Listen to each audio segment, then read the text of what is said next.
power and process of data collection.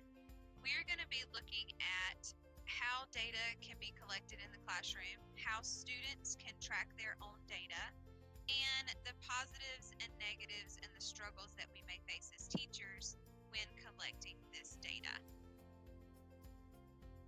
Data collection and data analysis is time consuming. This is one of the greatest hurdles that teachers must face when deciding to collect and analyze and actively use the data that they have in their classrooms. Assessing students is often the key to understanding their knowledge of subject areas as well as their learning needs. Teachers must use varied assessments and analyze the data results when planning further instruction. We are going to cover 3 main points of data collection during this TED Ed: getting started, collecting the data, and then managing the data, which can be the hardest task of them all.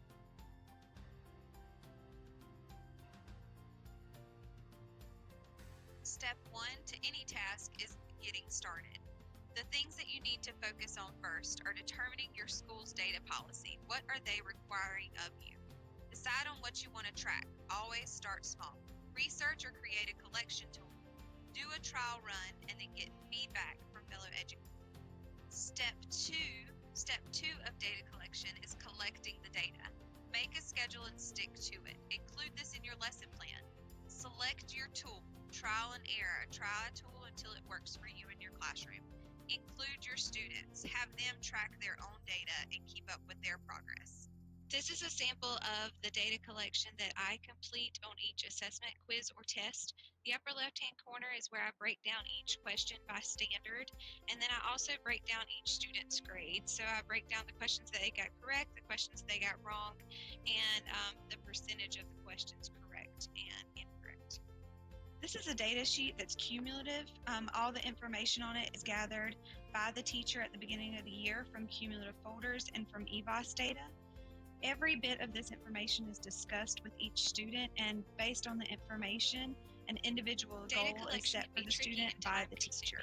Enlisting the help of your students and getting the students involved and excited about watching their data improve will be a big help when it comes to keeping track of everything you need to keep track of.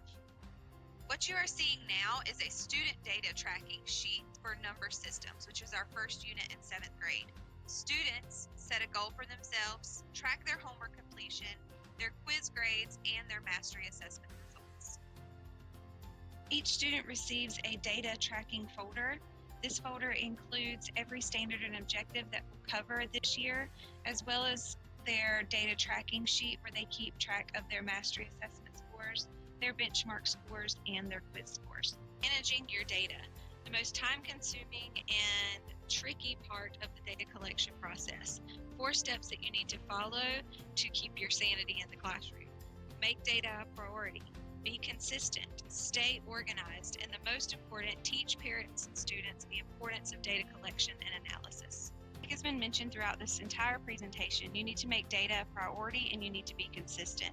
You need to add the plans you have for collecting and analyzing data to your lesson plan so you make sure you don't actually skip over it and it gets done. You need to set goals for your class and each individual student, and you always need to use your data to drive your instruction. The final step to ensure that you are having successful data collection and analysis is to organize and to teach the importance of the data. Find an organization method that works for you. Explain the why and how of data collection and analysis to your parents and students. And then always reflect upon your data collection method and change it as needed. You've picked your organizational tool, you've picked your data collection analysis tool, and now you're ready to implement this into your classroom. Make sure that you stay consistent with your data collection and make sure you look on the additional TED Ed resources for links to the documents that you've seen and other websites that will be helpful. If you saw a resource that you would like to use or a data collection tool that you're interested in manipulating for your own classroom and your own use, they will be linked into the TED Ed extras that you will find on the website. Thank you.